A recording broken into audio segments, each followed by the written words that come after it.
दिखाए। एक सेठानी थी, उसके नगर में एक मुनि का आगमन हुआ। वह उनकी वंदना को गई, प्रणाम किया, सेठ भी गया, श्रावक लोग दर्शन को गए, सब दर्शन करके चले गए, सेठ भी चला गया, सेठानी बैठी रही। मुनि ने कहा सब चले गए, सेठानी तुम भी जाओ। बोले गुरुदेव एक जिज्ञासा लेकर आई हूं। क्या है? मेरे मन में एक दुविधा है। क्या दुविधा है? मेरे मन में एक दर्द है, मेरे मन में एक पीड़ा है, मैं दुखी हूं महाराज। महाराज ने कहा नगर सेठानी दुखी? गरीब दुखी हो तो चल जाए, तू क्यों दुखी है? दौलत नहीं है? बोले अपार दौलत है। तो फिर क्यों दुखी है? महल बहुत बड़ा है, नगर सेठानी है, जितना पैसा मेरे पास उतना नगर में किसी के पास नहीं है, फिर दुखी क्यों है तो सेठानी? बोले एक दुख मुझे चुभता है, बहुत ज्यादा पीड़ा देता है, दर्द देता है। बोले क्या दुख है तुझे? बोले बरसों बीत गए, निसंतान हूं, मुझे संतान सुख नहीं है महाराज, क्या वो मुझे प्राप्त होगा? मुनि ने कहा अवश्य होगा। इतना सुना कि कानों में जैसे अमृत घुल गया हो, रोम रोम रोमांचित हो गया। झूठे न होए मुनि के बैना। मुनि ने कह दिया इसका मतलब होगा या नहीं होगा। सेठानी जैन थी, उसने कहा गुरुदेव क्या बोल रहे हैं आप? बोले अवश्य पुत्र होगा तुझे। पुत्र होगा मुझे? आंखों से अश्रु की धारा छल छल करके बह गई, ऐसा लगा जैसे पुत्र हो ही गया हो। मुनि ने कह दिया, दर्द दुखती रूह पर हाथ रख दिया। मुनि ने कहा तुझे अवश्य पुत्र होगा, अवश्य पुत्र होगा, मैं पुत्रवती बनूंगी, मुझे मां का सुख मिलेगा, मुझे संतान का सुख मिलेगा, अवश्य मिलेगा। लेकिन जैसे ही लेकिन कहा ना, चेहरा उतर गया सेठानी का। लेकिन क्या मतलब गुरुदेव? तू आगे का बर्दाश्त नहीं कर पाएगी। ये संसार है, यहां सुख का हाथ पकड़ के दुख भी साथ में आता है। हमेशा सुख नहीं रहता, हमेशा दुख नहीं। तू बहुत सुखी हो रही है, प्रमुदित हो रही है, लेकिन तेरे साथ साथ एक दुख भी आने वाला है। बोले क्या दुख आएगा? बोले इधर तेरा पुत्र होगा, उधर तेरा पति दीक्षा को धारण कर वो सन्यास ले लेगा। पति सन्यास, पति जाए और पुत्र हो, किसे चुनोगी आप? पति को या पुत्र को? जीवन भर की अभिप्सा है कि मां बनूं, मां बनूं, मां बनूं। मां बनने का समय आया, पति का वियोग, वो दीक्षा धारण कर लेगा। नियति को कोई नहीं रोक सकता है। क्या कहती सेठानी कि मुझे मां नहीं बनना है? क्या कहती कि मेरे पति को दीक्षा नहीं लेने दो? दुविधा में फंस गई। नियति विधिना तेरे लेख किसी से कहे न जा, जो होना है सो। सेठानी तू चिंता मत कर, तू कुछ भी नियति में फेर बदल नहीं कर सकती, जो होना है वह होकर ही। अब तू कहे कि पुत्र नहीं चाहिए तो ऐसा भी नहीं होगा, पुत्र तो तुझे होगा। और यहां पुत्र हुआ और वहां पति दीक्षा को धारण कर ले। दुविधा में फंस गई सेठानी। वरदान मिला या अभिशाप मिला, कुछ समझ ही नहीं पाई। खुशी लेकर के जाऊं या दुख लेकर के जाऊं? घर जा रही है अनमने मन से, और एक दिन सेठानी गर्भवती हो गई। मालूम है? गूढ़ गर्भ हुआ। गूढ़ गर्भ जानते हो? जिसमें उदर वृद्धि नहीं होती है, ऐसा लगता है वो गर्भवती है या नहीं है। गूढ़ गर्भ, तीर्थंकरों की माताओं को भी गूढ़ गर्भ होता है। उनकी त्रिवली जो सलवटे हैं पेट की, वो मिटती नहीं है 9 माह तक, ध्यान रखा। गूढ़ गर्भ हो गया सेठानी को। सेठ को पता ही नहीं। सेठानी ने कहा कि बताया कि ये गया, क्या करूं? नहीं बताया। अंतिम समय आया, 9 मास पूर्ण हुए। सेठानी ने कहा मेरा स्वास्थ्य सही नहीं है सेठ जी, मैं कुछ दिन किसी से मिलना नहीं चाहती हूं, मैं आराम करना चाहती हूं। सेठ बहुत चाहता था। उसने कहा कोई बात नहीं, नीचे जो तलघर है ना, उसमें तेरी व्यवस्था करा देता हूं। 1 महीने तलघर के अंदर रही। सेठ से कहा मैं किसी से मिलना नहीं चाहती हूं। सेठानी तो दिन गिन रही थी ना कि संतान होगी, पति को पता नहीं चलेगा, ध्यान रखना। कहां तक छुपोगे? सेठानी ने 9 महीने बाद बच्चे को जन्म दे दिया उस तलघर के अंदर। सेठ कहीं से बाहर से आ रहा था व्यापार करके, घोड़े पर बैठा है, क्या देखता है तालाब के किनारे से निकला दासी रुधिर के वस्त्र धो रही है, रक्त वस्त्र धो रही। सेठ ने कहा दासी ये तो मेरे घर की दासी है, ये कर क्या रही है, क्या हुआ है ये? मालूम है क्या कहा उस दासी ने कि सेठ जी क्षमा करना, तुम पुत्रवान हो चुके हो, तुम्हारे घर में पुत्र का जन्म हुआ है, बेटे का। दासी तो खुश थी कि सेठ इनाम देगा, सेठ बड़ा खुश होगा, बधाई देगा, तुम्हारे यहाँ पुत्र हुआ है सेठ जी, बरसों की इच्छाएं पूर्ण हुई। सेठ ने कहा पुत्र हुआ मेरे घर में और मुझे ही पता नहीं, मेरी पत्नी ने मुझे नहीं बताया कि मैं गर्भवती हूं। बोले सेठानी को हुआ ना? बोले हाँ। ऐसे कैसे हो गया? बोले सेठ जी गूढ़ गर्भ था उनको और उनको पुत्र का जन्म हुआ है। सेठ ने कहा धिक्कार ये संसार, जब मेरी ही पत्नी मुझसे छुपाती है, ये स्वार्थ का संसार है। सेठ ने कहा अब मुझे घर में रहने की जरूरत। इतनी सी बात में सेठ ने कहा अब सन्यास के मार्ग पे बढ़ना चाहिए। मेरी पत्नी मुझसे छुपा रही है, जिसके लिए मैंने सब कुछ किया, पूरा जीवन लगाया, इतनी स्वार्थी निकली कि मुझे नहीं बताया। दासी को पता है कि पुत्र हुआ है और मुझे नहीं पता, मुझे बताया ही नहीं। अब पुत्र खिलौना थोड़ी है कि बाजार से ले आई एक दिन में और हो गया। 9 महीने में इसने मुझे कितना छल किया, इस पगली ने कितना छल किया। 1 महीने अंदर रही नीचे, मुझे बताया नहीं कि हम संतान को जन्म देने वाले हैं। सेठ घर गया और जाकर के सेठानी से बोला लाओ ये सारी संपदा पुत्र के नाम करता हूं और मैं यहां से विदा लेता हूं। चले गए सेठ परम दिगंबर दीक्षा धारण किए, जाकर के सन्यास ले। नियति को कौन बदल सकता है? जो होना है वो होकर रहता है। सेठानी बिलख रही है पति के वियोग में। वैद्य बुलाए, ज्योतिषी बुलाए, ज्योतिषियों से कहा मेरे बच्चे का भविष्य देखो। बोले सेठानी जिस दिन तेरे बच्चे को पता चल गया कि संसार नश्वर है, उस दिन ये भी दीक्षा धारण कर लेगा। अरे सेठानी का मैं तो दोनों तरफ से लुट गई, पति भी गया और संसार के सुख ऐसे ही होते हैं। आज अच्छा होता है कल बुरा हो जाता है, आज सुख होता है कल दुख सामने आ जाता है। बड़े नाच गा के बेटे की शादी करते हो, बहू झगड़ालू आ जाती है, शादी का सारा सुख मिट्टी में मिल जाता है। संसार इसी का नाम है। करहूं तपस्या देह सो। चले गए सेठ। सेठानी ने कहा ऊपर वाले कक्ष में लाओ और मेरे पुत्र को संसार देखने नहीं मिलना चाहिए। नश्वरता देख ली तो वैराग्य ले लेगा। लाख उपाय करे, कोई लाख करे चतुराई, कर्म का लेख मिटे नारे भाई, कर्म का लेख मिटे नारे भाई। इस दुनिया में कर्म के आगे चले ना किसी का उपाय। कागज हो तो हर कोई बाँचे, कर्म न बाँचा जा।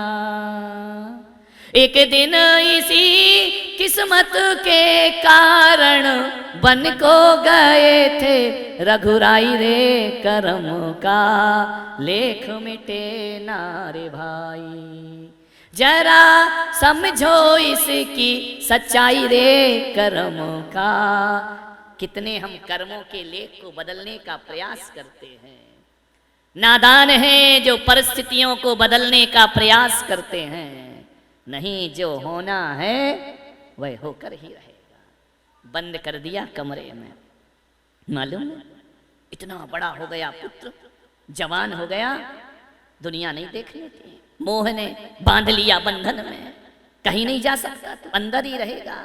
मालूम है एक दिन वहां पर राजधानी में रत्न कंबल बेचने वाला आया। रत्नों के कंबल राजा को दिखाया। राजा ने कहा नहीं, मेरे पास प्रजा का धन है, मैं अपने सुख के लिए इतना महंगा कंबल नहीं खरीद सकता हूं। जाओ ले जाओ, हमें नहीं लेना है। जैसे ही राजधानी से लौटा, गांव में पहुंचा, नगर में सेठानी को दिखाया। सेठानी ने कहा रत्न कंबल इतना सुंदर? बोले हाँ, मुझे दे दे। खरीद लिया सेठानी ने। मालूम है किस्मत कहां कहां ले जाती है। राजा ने ठुकराया, सेठ ने खरीद लिया, सेठानी ने खरीद लिया। बोले मेरा तो मेहनत का पैसा है, राजा का प्रजा का होगा, मैं तो खरीदूंगी। बहुत प्यार करती थी पुत्र को। मालूम है कंबल का क्या किया? कंबल लेकर के उसकी जूतियां बना दी, रत्नों की जूतियां बच्चे को पहना रही है। ओढ़ने के लिए नहीं लिया, क्योंकि उनका बोझ वो सहन ही नहीं कर सकता था। जूतियां बना दी। एक दिन जूती छत पर सूख रही थी, एक चील आई और जूती को उठा करके ले। वो मांस समझी कि मांस का टुकड़ा होगा, लाल जूती थी, मगमल की मखमल की, उठा करके ले गई, राजा के महल में छोड़ दिया। राजा ने कहा ये किसकी जूती है? इतनी महंगी रत्न कंबल की जूतियां? अरे ये तो वही कंबल है जिसे मैं नहीं खरीद पाया। राजा ने कहा कौन है मेरे नगर में इतना धनपति, एक तो कंबल खरीदे और उसके बाद उसकी जूतियां बना दे, इतना धनाढ्य कौन है? राजा ने कहा पता करो मेरे नगर में कौन ऐसा धनपति है। पता चला एक सेठ की सेठानी है। राजा ने कहा हम मिलेंगे उससे। गए मिलने के लिए, मालूम क्या हुआ? जाकर के मिले, सेठानी ने बड़ा स्वागत किया। सम्राट मेरे घर आए, राजा मेरे घर आए, आरती उतारी, अंदर ले गई। राजा ने कहा ये जूतियां तुमने बनाई हैं? हाँ महाराज मैंने बनाई। किसके लिए? अरे अब कैसे बोले? बोली कि राजा कहेगा मिलूंगा, और मिला कि बेटा गया। किस्मत कैसे होती है, मैंने तो किसी से मिलने ही नहीं दिया। राजा ने कहा कि सेठानी बोलो किसके लिए बनाई है? झूठ बोले तो राजा फांसी पे चढ़ा देगा, नहीं बोले तो राजा कहेगा बोल। तकदीर कहां ले जाती है। डरी डरी दबी आवाज में बोली महाराज मेरा एक पुत्र है। पुत्र है? रत्नों के जूते पहनता है, इतने महंगे, मुझे उस पुत्र से मिलवाओ। सेठानी ने कहा महाराज मैं सब कर सकती हूं, ये नहीं कर सकती हूं। ऐसा कैसा पुत्र है? जितना सेठानी मना करे राजा की जिज्ञासा उतनी बढ़ती जाए कि नहीं मैं तो देख, वो नहीं मिलेगा महाराज आपसे। क्यों नहीं मिलेगा? चोर है? अरे महाराज ऐसी बातें मत बोलो। तो क्यों नहीं मिलेगा? सेठानी ये मेरा आदेश है, हुक्म है, कहां है तुम्हारा पुत्र, हमें उससे मिलना है। सेठानी क्या करती लाचार, ले गई ऊपर कक्ष में, आरती उतारी राज की, दरवाजा खोला, जगमगा रहा है कक्ष, झिलमिला रहा है। राजा ने कहा सेठानी बहुत पैसा है तुम्हारे पास, मालूम है? आरती उतारी राजा की, क्या देखती है? उसकी आंख में बच्चे की आंसुओं की धार बह गई। सेठानी ने कहा महाराज बैठो। सरसों छिड़की, वह सरसों उचट करके उसके आसन पे चली गई बच्चे के। रानी सेठानी ने कहा महाराज भोजन करो। बोले हम यहीं भोजन करेंगे, यहीं पर लेकर के आओ। भोजन किया। क्या देखता है राजा कि बच्चा रो रहा है और सीधा नहीं बैठ रहा, ऐसा ऐसा हो रहा है, और चावल देते हैं तो यूं करता है और फेंक देता है। पूरा चावल फेंक दिया उसने। सेठानी से पूछा ये क्या करता है? बोले महाराज इसने कभी जीवन में आग नहीं देखी, इसने कभी सूर्य का प्रकाश नहीं देखा, ये रत्नों की रोशनी में पला है। आज तुम्हारे स्वागत में मैंने आरती उतारी ना, तो उसके ताप से इसकी आंख में आंसू आ गए। महाराज ये देखता नहीं है कि दीपक क्या होता है, इसने कभी इस कक्ष से बाहर नहीं जाता। देखो ना महाराज पूरा कमरा रत्नों से चमक रहा है, दमक रहा है। महाराज ने कहा ये हिल क्यों रहा, सीधा क्यों नहीं बैठता? बोले वो जो राई का दाना है ना, वो इसके आसन में चला गया होगा, वो इसको चुभ रहा है। राई का दाना चुभ रहा है? बोले हाँ। इतना सुकुमार? बोले हाँ। तो बोले ये चावल फेंक क्यों रहा है? बोले ऐसे चावल नहीं खाता ये, रात को तालाब में कमल पत्र में चावल को गलाना पड़ता है, फिर चावल पकता है, फिर ये खाता है, ये कठोर चीज नहीं खा सकता अपनी जुबान से। महाराज ने कहा ऐसा पुत्र, कंचन सी काया, इतना गुलाब जैसा कोमल कोमल बदन जिसका पंखड़ियों जैसा, लाल लाल गुलाबी रंग, बहुत सुंदर पुत्र है तुम्हारा। राजा ने देखा और चला गया। पुत्र ने पूछा माँ ये कौन थे? बोले तू चुप कर, कोई नहीं थे, ऐसे ही थे। बच्चे ने कहा छोड़ो क्या करना है। दरवाजा बंद कर दिया। किस्मत मालूम है क्या हुई? पीछे उद्यान था, पिताजी मुनि महाराज विहार करते करते उद्यान की तरफ आ गए। जैसे ही आए, कहानी आपको मालूम है, समय हो गया चातुर्मास स्थापना का, अब कहीं नहीं जा सकते, यहीं करेंगे चातुर्मास। दासियों ने देखा सेठानी सेठानी। बोले क्या? बोले मुनि महाराज आए। बोले चुप कर, मेरे पुत्र को उनके दर्शन भी नहीं होना चाहिए, उनके पास लेकर भी मत जाना, और आज के बाद छत पर जाने की जरूरत। जाओ सैनिकों से कहा उस मुनि को बाहर करो। सैनिक सिर झुकाए खड़े हैं, वो ऐसे वैसे मुनि महाराज नहीं है। कौन है? तुम्हारे ही सेठ हैं। मेरा सेठ यहाँ आके तपस्या कर रहा, चतुर्मास क्या कर रहे हो यहाँ? गई महाराज के पास, आप जाओ यहाँ से, मेरा जीवन बर्बाद मत करो। मुनि ने कहा हमारे तो चातुर्मास का समय हो गया, हम तो कहीं जा नहीं सकते, आज से ही चतुर्मास लग गया है।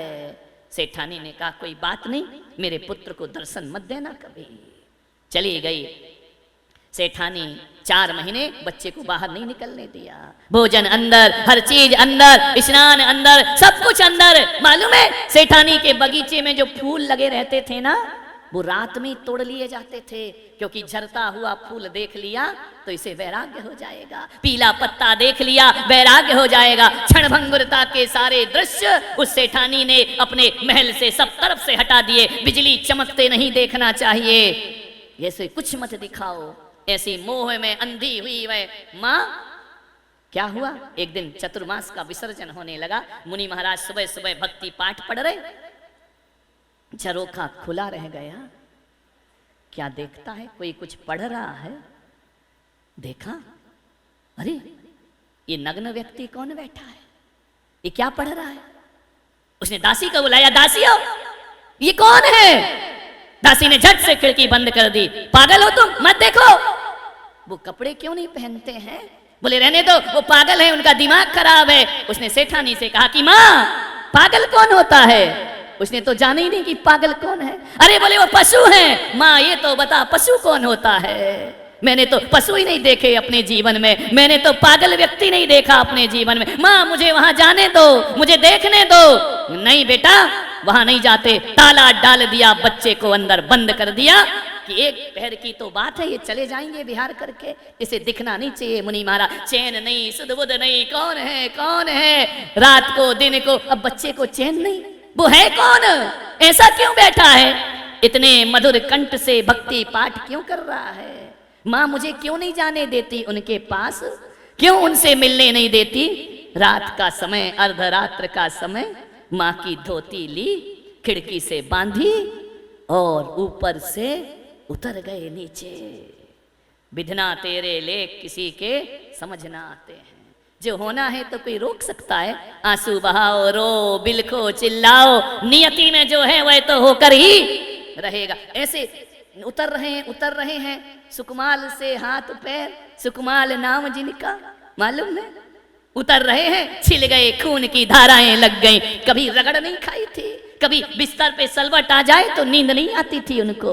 उतरते जा रहे, पैर छिल रहे, हाथ छिल रहे, खून की धार। मुझे जाना है उनके पास, मैं जाऊंगा, मुझे कोई नहीं रोक सकता है। रात को 12 बजे पहुंच गए मुनिराज के पास। एक एक पैर में खून के निशान बने हुए, छिल गए पैर साड़ी से, रक्त की धार बह रही है। गए मुनि के पास, मुनि ने देखा दोनों हाथों में रक्त और पैरों में रक्त। कौन हो तुम। मुझे नहीं मालूम मैं कौन हूं, क्या यहाँ क्यों आए हो। उन्होंने कहा कि मेरा मत पूछो, ये बताओ कि तुम कौन हो, तुम यहाँ क्यों बैठे हो। इतनी ठंडी के दिन, दिवाली के बाद, ठिठुरती ठंड में तुम वस्त्र क्यों नहीं पहनते हो। मुनि ने कहा बालक तू है कौन। बोले मेरा परिचय मुझे नहीं मालूम, तुम अपना परिचय दो कि तुम कौन हो। बोले मैं संत हूँ, मैं मोक्ष की साधना कर रहा हूँ, ये जन्म मरण से मुक्त होना चाहता हूँ, मैं तपस्चरण कर रहा हूँ। ऐसा करने से जन्म मरण से मुक्त हो जाते हैं। बोले हाँ। बोले फिर जन्म नहीं होता। बोले नहीं होता है, संसार में बार बार आना जाना नहीं होता है, कर्मों का क्षय होता है, निर्वाण की प्राप्ति होती है। तो क्या मुझे भी निर्वाण हो सकता है। क्या जाने बालक तू निर्वाण छोटा सा नहीं जानता तो बताओ ना गुरुदेव, मुझे समझाओ क्या होता है मोक्ष, मुझे समझाओ क्या होता है संसार, मुझे समझाओ संसार में क्यों नहीं रहना, मुझे समझाओ मोक्ष में क्या मिला करता है। प्रश्न पे प्रश्न की झड़ी लगा दी गुरु के सामने। देखा चर्चा होते होते प्रातः काल होने लगा, ब्रह्म मुहूर्त। पूरे तत्व की बातें सीखकर उन्होंने कहा महाराज अब मैं वापिस नहीं जाऊंगा, अब मैं तुम्हारे साथ ही चलूंगा। बोले मेरे साथ। बोले हाँ। बोले मुझे भी मोक्ष जाना है, मुझे भी कल्याण करना है, मालूम है। और वह सुकमाल जिसे राई का दाना चुभता है, कठोर दिगंबर मुद्रा धारण करके खड़ा हो जाता है तपस्या में। धन्य हो गया मेरा जीवन। माँ बिलख रही है। माँ ने कहा तुम इसे भी ले गए। पिता ने कहा मैं नहीं जानता ये कौन है। बोले तुम्हारा ही तो पुत्र है, सुकमाल नाम है इसका। पुत्र भी मुनि महाराज हो गए। माँ मोह में तड़प तड़प करके त्रियंच गति की पात्र बनती है। ध्यान रखना, सोचना है आपको। मान्यवर, मालूम है जिनको राई का दाना चुभता है वो केस लॉन्च करते हैं, जिनको एक बिस्तर की सलवट सहन नहीं होती वो कांटों पे चला करते हैं। ध्यान, कैसी है ये दिगंबर वेश, कैसी है ये दिगंबर तपश्चर्या, कैसा इसका लगाव, कैसा इसका आकर्षण। सब कुछ छोड़ दिया उसने। सूर्य की तरफ देखे तो आंसू की धार बह जाती थी। इतना सुकुमार तुम्हारा शरीर है, अभी तो छोटा है, अभी बड़ा होने दो, बाद में देखेंगे, दीक्षा ले लो, शरीर साथ नहीं देता। धत, इतना सुकुमार है तुम्हारा शरीर, विचार करिए। उससे तो मजबूत हो ना तुम, सुकुमार मुनि से नहीं हो। राई का दाना चुभता है, अरे रामलाल चटाई पे खर्राटे मार के सोता है, तुझे क्या राई का दाना चुभेगा? विचार करिए, सोचना है आपको, विचार करना है। उठाए नहीं उठता है सवेरे, कहता मुझ में ताकत नहीं है। सुकुमार मुनि महाराज, विचार करिए, ककड़ी पर पैर रख दें तो जुकाम हो जाता था उनको। यहाँ एक एक पाव खा रहा है और कुछ नहीं हो रहा है, और कह रहा है दीक्षा की ताकत नहीं है मुझ में। विचार करिए, स्वप्न दशा से जागो चेतन, कहाँ पड़े सोते। ध्यान रखिए, सुकुमार मुनि दिगंबर वेश को धारण कर लिया करते हैं। एक बात याद रखना, किसकी ममता, किसका मोह, किसकी आज्ञा, किसकी बातें, कुछ नहीं। मां तड़पती रही, निजलोक हमारा वासा हो, शोकांत बने फिर हमको क्या। हम तो अपने लोक में चले, हम तो अपने निर्वाण धाम को चले। माँ बिलख रही, बिलखने तो क्या होता है। कितनी माताओं को रुलाया है, याद है? अतीत में देखो, 5 टेंस में कितने माँ बाप मिले होंगे अपने को, कितनों को रुलाया होगा। विचार करो, सेठानी झरझर आंसू बहारी, पुत्र तू मुझे धोखा देकर जा रहा है, तू मुझे छोड़ कर जा रहा है, मैं तेरे लिए जी हूं। पिता पुत्र दोनों ने धोखा दे दिया। मालूम है क्या बोले सुकुमार मुनि? माँ तेरे जैसी कितनी माताएं रुलाई हैं मेरे। अब मैं वचन देता हूं, अब किसी और माँ को नहीं रुलाऊंगा, अब किसी माँ की कोख में नहीं जाऊंगा। मुझे निर्वाण को प्राप्त करना है, मुझे मोक्ष में जाना है। कितनी पत्नियों को रुलाया, कितने बच्चों को रुलाया। ये पहला परिवार है क्या? अंतर में दृष्टि डालो, कितने परिवार बिछड़े होंगे। अनादि काल से इस जीव ने कितनों से नेह किया होगा, कितनों से मोह किया होगा, कितनों से लगाव किया होगा। कहाँ है वो पिछले माँ बाप हैं? पता ठिकाना है उनका? कुछ नहीं है ना। तुम्हारे पुरखे चले गए, तुम्हारे बाप दादे गोदी में लेकर घूमते थे ना, मेरा पोता मेरा ब्याज। कोई एड्रेस दे गए तुमको कि बेटा मैं तुझे बहुत प्यार करता हूं, मर जाऊं तो इस पे मिस कॉल कर देना? दे करके गए हैं क्या? कोई पता ठिकाना है क्या? ढूंढो जाओ, कहाँ हैं पुरखे जो तुमको प्राण से प्यारे थे, जिनके बिना वो नहीं रहते थे, जिनके बिना तुम नहीं रहते थे। अब रह रहे हो ना, वो भी गए और हम भी आराम से। क्या व्यर्थ की बातें करना, पुरुषार्थहीनता की। बच्चों का क्या होगा, पत्नी का क्या होगा, इसका क्या होगा? पागल हो क्या? एक काल का गाल पर पड़ेगा ताल, सब रह जाएगा। ध्यान रखना, आंख मूंदते ही सब रिश्ते टूट जाते हैं, माँ बहन बच्चे बीबी छूट जाते हैं। ध्यान रखना। सुकुमार मुनि ने कहा कि नहीं, व्यर्थ है संसार, मुझे इसमें नहीं फंसना है। चले गए मुनि महाराज। जहां जहां चलते वहां वहां खून की धार बहती। ध्यान रखना, रक्त बह जाता, रक्त रंजित हो जाती वो भूमि। बोलिए, जिसको राई का दाना चुभ रहा है, 3 दिन तक स्यारनी पैर खाती है। सुकुमार खड़े रहते हैं आत्मा के ध्यान में। वही शक्ति कहां से आ गई? कहां से आ गया ये सामर्थ्य? कहां से आ गई ये ताकत कि स्यालनी खा रही है, वो ध्यान में बैठे हैं। ध्यान रखना, सोचो क्या ताकत नहीं है तुम में? सुकुमार से तो ज्यादा होगी ना। बोलिए, है या नहीं? तो फिर आओ। प्रवचन तो बहुत अच्छा लगा महाराज, वो लास्ट वाली लाइन गड़बड़ थी कि आओ, ये मजा नहीं आया हमको। ध्यान रखना, विचार करिए, सोचना। हमसे चाय नहीं छूटती, धत्य की मौत शरीर छीन लेगी तो उससे चाय नहीं छूटती। विचार, हमसे ये नहीं छूटता, हमसे वो नहीं छूटता है। विचार करिए, सोचना है आपको जिंदगी में। पैरों में लहुआ बने छन छन के, चले हैं सुकुमार देखो मुनि बन के। ध्यान रखना, कहाँ की कठोर तपश्चर्या, तप इसको कहते हैं। लगन है, देखा सीखी धर लिया जोग, छीणी काया बढ़ गया रोग। देखा सीखी थोड़ी होता है, प्रेम होना चाहिए ईश्वर से। आज उत्तम तप का दिन है। हमारे यहाँ कठोर कठोर सहनन वाले ही दीक्षा नहीं लेते, हमारे यहाँ हीन सहनन वाले भी दीक्षा ले लिया करते हैं। और ऐसे सुकुमाल मुनि 3 दिन स्यालनी खाती है, जाकर के स्वर्गों में सर्वा सिद्धि में देवत्व को उपलब्ध हो जाया करते हैं। ध्यान रखना, कहाँ से आ जाती है वह ताकत, कहाँ से आ जाता है वह सामर्थ्य। मेरा जीवन का, मेरी भी एक किडनी है ना, मुझे मेरे पहले गुरु ने कहा था तुम्हारी एक किडनी है, तुम दीक्षा नहीं लेना। उनने मेरे लिए अच्छा सोचा था, उनने मेरे लिए गलत नहीं सोचा। मैं इस बात से उनसे किसी प्रकार से नाराज नहीं हूं, वो मेरे शुभचिंतक थे। जब मैंने दूसरे गुरु से दीक्षा ली ना, अपने गुरु आचार्य पुष्पदंत सागर जी से, उन्हें मैंने बताया नहीं। मैंने कहा बता दूंगा तो ये भी भगा देंगे। लगन तो यही लगी थी कि लगन तुमसे लगा बैठे, जो होगा देखा जाएगा, जो होगा देखेंगे। अब तो लगन लग गई है। डॉक्टरों ने कहा, सबने कहा, इन सबको मालूम है जो मेरे से जुड़े हुए थे। अहमदाबाद में मैं बीमार रहा, लेकिन नहीं, एक ही लगन थी। गुरुदेव बोले कि दीक्षा कैसे होगी। मैंने कहा दीक्षा के बाद किडनी खराब होती फिर क्या करते। अरे मरना तो है ही ना, अरे 7 दिन में मरो या 70 साल में मरो, जब भी मरो दिगंबर भेष धारण करके मरो। जीवन हमारा, कोई अमर थोड़ी हूं मैं, अमर हूं क्या? बीमारी है तो कोई मैं घर में रह के अमर हो जाऊंगा क्या? मरना तो वहां है, मरना तो यहाँ, मृत्यु तो हर जगह आएगी ना, फिर वैसी मौत क्यों मरे? मरना है तो संत की मौत मरो। 70 साल भी जी लिए तो क्या फर्क पड़ता है, 7 दिन जी लिए तो क्या फर्क पड़ता है, 7 घंटे जी लिए तो क्या फर्क? कैसे बहाने बनाते हो? डायबिटीज है, अरे धत तेरे की है तो है, घर में कौन सा मिट जाएगी वो, मिटना तो है ही नहीं ना। वहां भी है, वहां भी है। यहाँ रहेगी तो बीमारी भी तर जाएगी, वो वहां रहेगी तो बीमारी भी लेकर के।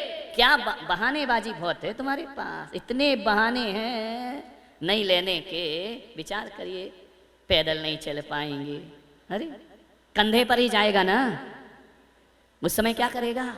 विचार करिए। तपस्या, लोग कहते हैं भक्ति शक्ति के अनुसार भक्ति करो, और मैं पुलक सागर कहता हूं शक्ति से भक्ति नहीं होती, जितनी भक्ति होती है उतनी शक्ति अपने आप प्राप्त होना प्रारंभ हो जाया करती। आज मुझे भी 25-26 साल हो गए ना, घर छोड़े 27 साल हो गए, 28वां चल रहा है। एक किडनी पर कर रहा हूं ना, जी रहा हूं ना। अरे जो 2 किडनी नहीं वाले नहीं कर पाते वो मैं करके दिखा रहा हूं जीवन में। इतनी बोल रहा हूं, इतना सब कुछ कर रहा हूं, ये कहां से आई? मैं सोच लेता घर में क्या होगा, किडनी फेल हो गई तो क्या होगा, सही बात है, नहीं लेना चाहिए, अभी और सोचना चाहिए, घर में रहना चाहिए। मैं तुमको विश्वास दिलाता हूँ, यदि मैं घर में रहता ना तो आज मेरी किडनी मुझे अस्पताल में डाल देती। आज मोक्ष मार्ग में आ गया, तुम्हारे बीच बैठा हुआ हूँ। ध्यान रखना, ये भगवान भी तो सहायता करते हैं ना, नहीं करते क्या जीवन में? शक्तिहीन मत बनो, अपनी शक्ति को जागृत करो। शरीर की शक्ति से कुछ नहीं होता, मन की शक्ति से सब कुछ हुआ करता है।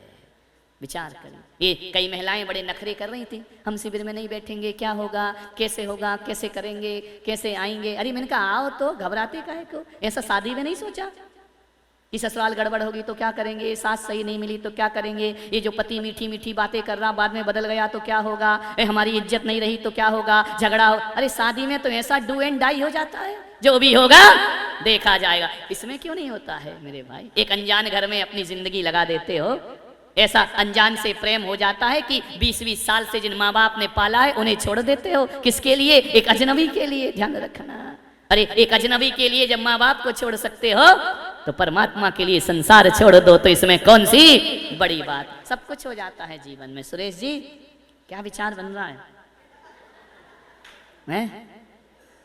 कह तो सही रहे हो महाराज, लेकिन अभी थोड़ा ना आ जाओ, क्या दिक्कत है? कुछ नहीं होगा, मैं हूं ना। ध्यान रखिए, पार करो जीवन को। क्या करोगे इतने इतने साल घर गृहस्थी से? जी नहीं भरता तुम्हारा? मेरा तो एक नगर में ज्यादा रह जाऊं तो मेरा जी भर जाता है कि चलो यहाँ से। अब मुझे छटपटाहट हो रही, कब चतुर्मास और कब मैं यहाँ से जाऊं। तुम्हारा घर से जी नहीं भरता, परिवार से जी नहीं भरता है कि अब छोड़ो इसको।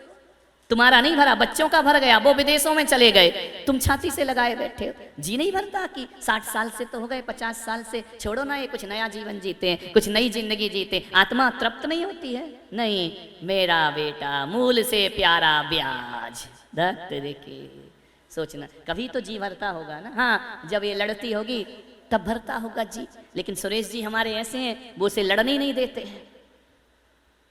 है ना, नहीं लड़ने देते ना। हकीकत में दिखाने में है पति तो तुम हो, पत्नी वो है। हर चीज का ख्याल रखते हैं, है ना। बोले लाखों में एक मेरी इंद्राणी, वाह क्या बात है। विचार करिए, कभी तो जी भरता होगा ना कि छोड़ो ये सब दुनिया के बातें, दुनिया के रिश्ते नाते, क्या रखा है इनमें। कभी नहीं भर, एक बार भी मन नहीं होता। होता है जब घर में झगड़ा होता है जब बेटा अपमान करता है, होता है जब बहू ताने मारती है, तब होता है जब हमारे मन के प्रतिकूल होता है, तब होता है। एक दादाजी आए, बोले महाराज बहुत दुखी हूँ, अंतिम बात कह के समाप्त करता हूँ, बहुत दुखी हूँ। तो मैंने कहा क्या दुख है? बोले पेंशन मिलती है मुझे 10,000 रुपये। तो मैंने कहा परेशानी क्या है तुझे? बोले घर में रहता हूँ, जब पेंशन आती है तो बड़ा बेटा कहता है मैं लूंगा, छोटा बेटा कहता है मैं लूंगा। तो मैंने कहा फिर क्या होता है? और जब रहने का वक्त आता है तो बड़ा कहता है छोटे वाले के पास रहो, छोटा वाला कहता है बड़े के पास रहो। तो मैंने कहा फिर क्या फैसला हुआ? बोले हमारे एक समधी जी थे, वो फैसला करा गए। मैंने कहा क्या फैसला कराया? बोले 15 दिन इनके पास रहना, 15 दिन इनके। बाप बट गया सामान की तरह, ध्यान रखना, 15 दिन। मैंने कहा दादाजी एक बात बताओ, कभी कभी 31 का महीना आए तो फिर क्या होगा? 15 दिन ये, 15 31 में क्या करेगा? बोले 31 में मंदिर में जाके बैठ जाता हूँ कि आज चतुर्दशी है, उपास कर लिया करता हूँ। मैंने कहा पागल ऐसी जिंदगी क्यों जी रहा है? तो बोले क्या करूं महाराज, तो मैं बहुत दुखी हूँ, मैं जानता हूँ कि मेरा पैसा सब चाहते हैं, मुझे कोई नहीं चाहता है। तो मैंने कहा एक काम कर, तेरे को 10,000 मिलते हैं ना, तो जिन शरणम में आके रहे आराम से। तेरे 10,000 है, किसी से मांगना नहीं, लेना नहीं, आराम से भगवान का भजन करना, कीर्तन करना, यहाँ रहना, और खाने का तू पैसा देते ही है, तुझे किसकी सुनना, किसी की नहीं, आराम से रहे। बोले बात तो सही कह रहे हो महाराज। तो मैंने कहा बुक करा दूं तेरा रहने का? तो बोले हाँ महाराज कल बताऊंगा। अरे मैंने कहा कल बताएगा, समस्या आज लेके आया है। दूसरे दिन आया, मैंने कहा क्यों रे क्या विचार है तेरा? बोले महाराज बात तो सही कह रहे हो, फिर मन कहता है कह लेने दो, हैं तो अपने दात तेरे की। मैंने कहा जा भाड़ में, मुझे क्या लेना देना है। फिर मैंने कहा समस्या लेके काय को आया था यहाँ? विचार पड़ा पड़ा मर रहा और हाय हाय कर, ये जिंदगी बना ली है, ये जिंदगी का नक्शा है, छूटता नहीं।